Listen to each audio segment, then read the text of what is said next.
वस्तुतः हम अपने जीवन में देखें ना, बहुत ज्ञान होता है तो व्यक्ति सूखा रूखा आचरण करने लगता है, शुष्क हो जाता है।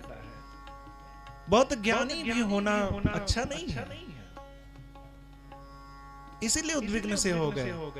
नारद भक्ति के महाराज संचेतक हैं, भक्ति के आचार्य हैं, भक्ति के साक्षात स्वरूप ही है, मूर्ति है। भगवान ने ही कृपा करके नारद के रूप में आज दर्शन दिया है। आज ज्ञान और भक्ति का मिलन हो रहा है महाराज। यद्यपि नारद जी स्वयं बहुत बड़े विद्वान हैं, परम ज्योतिषी, परम भक्त, परम वेदांती, सब कुछ योगाचार्य, सब कुछ है नारद जी। शास्त्रों को पढ़िए तो नारद जी का चरित्र दिखेगा। फिल्मों की तरह नहीं कि नारद जी झगड़ा लगाने वाले हैं। फिल्मों में आता है नारद जी झगड़ा लगाते हैं। गांव में कोई झगड़ा लगाने वाला व्यक्ति होता है क्षेत्र में तो उसे कहते नारद हैं। अरे भाई, नारम ददाति ज्ञानम इति नारदः, जो अपने आचरण से, अपने वचनों से दूसरों को ज्ञान देते हैं वो नारद हैं। ऐसे जो नारायण को ही साक्षात प्रदान कर देते हैं, भक्तों को भक्ति दे देते हैं, वे नारद हैं जी। नारद जी ने पूछा, मनः आकृति मुखे वर्धते, हे यतिराज, हे व्यास जी, आपके हृदय में उथल पुथल क्यों है? आपके मुख पे चिंता कैसी है?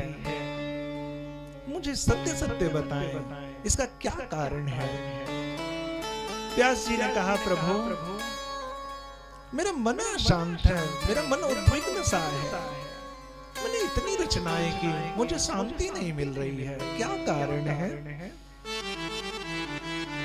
अच्छा, यहाँ भागवत का जब आप पारायण करना ना, तो एक विशेष बात यहाँ देखना, मेरा निवेदन है आपसे।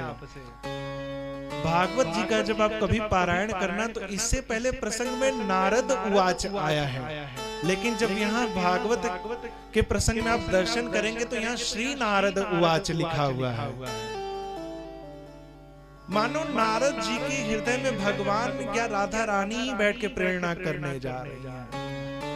हे व्यास जी, आपने परमहंसों के अपनाने योग्य, करने योग्य आचरण का अभी तक वर्णन नहीं किया है। आप न श्रीमद् भागवतम की रचना करें,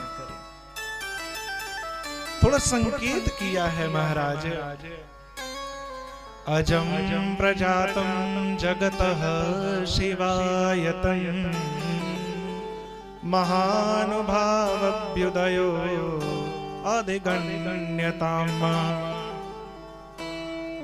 हे व्यास जी, आप अजन्मा होकर भी जगत के कल्याण हेतु जन्मे हैं। अब भगवान के लीलाओं का वर्णन करें,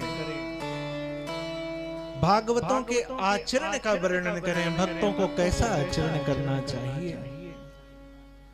भगवान के कीर्तन की महिमा कही है महाराज नारद जी ने।